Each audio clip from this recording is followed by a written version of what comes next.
उत्तर प्रदेश में 10 विधानसभा सीटों पर उपचुनाव होना है, जिसमें से 3 सीटों पर भारतीय जनता पार्टी की सहयोगी राष्ट्रीय लोकदल अपने उम्मीदवार खड़ा करना चाहती है। आरएलडी विधायक चंदन चौहान के सांसद बनने की वजह से मीरापुर विधानसभा सीट खाली हो गई है। इसलिए एनडीए में सीट बंटवारे के तहत मीरापुर रालोद के खाते में जाने की पूरी उम्मीद है। इसके अलावा जयंत चौधरी की पार्टी 2 और सीटें चाहती है। आरएलडी के राष्ट्रीय सचिव अनुपम मिश्रा ने कहा है कि अलीगढ़ की खैर विधानसभा और गाजियाबाद सदर सीट पर उनकी पार्टी का कैंडिडेट होने पर एनडीए की जीत की प्रबल संभावनाएं हैं। अनुपम मिश्रा के मुताबिक आरएलडी अध्यक्ष जयंत चौधरी अपने दादा चौधरी चरण सिंह के आजमाए असगर फॉर्मूले को धार देने के लिए नए सिरे से काम कर रहे हैं।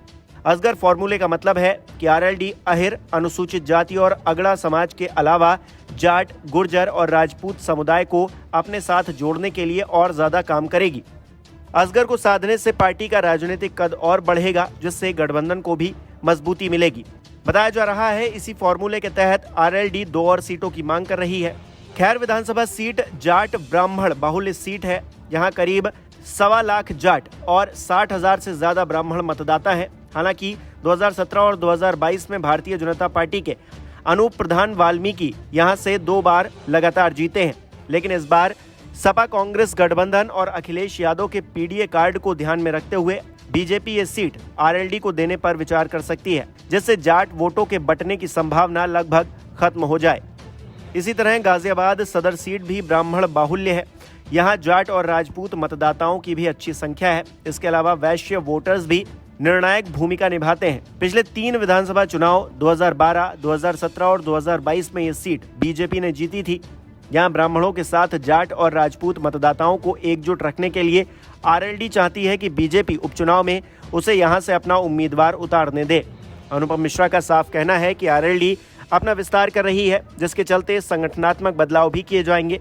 जो कार्यकर्ता निष्क्रिय हैं या किसी दूसरे दल में चले गए हैं, उनसे संपर्क साधा जाएगा। उनकी फिर से राष्ट्रीय लोकदल में वापसी कराने के प्रयास किए जाएंगे, जिससे पार्टी को मजबूती मिले। बहरहाल आगामी उपचुनाव के लिए निर्धारित 10 विधानसभा सीटों में से 2022 के चुनाव में 5 सीटें समाजवादी पार्टी ने जीती थीं, 3 सीटें बीजेपी ने और एक सीट उसके एनडीए सहयोगियों यानी निषाद पार्टी और आरएलडी, जो कि 2022 में सपा की पार्टनर थी, उसने जीती थी। नमस्कार, मैं हूं मानक गुप्ता।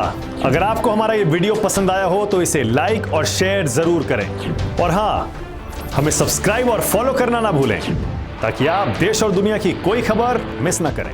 तो जुड़े रहिए हमारे साथ और देखते रहिए न्यूज़ 24।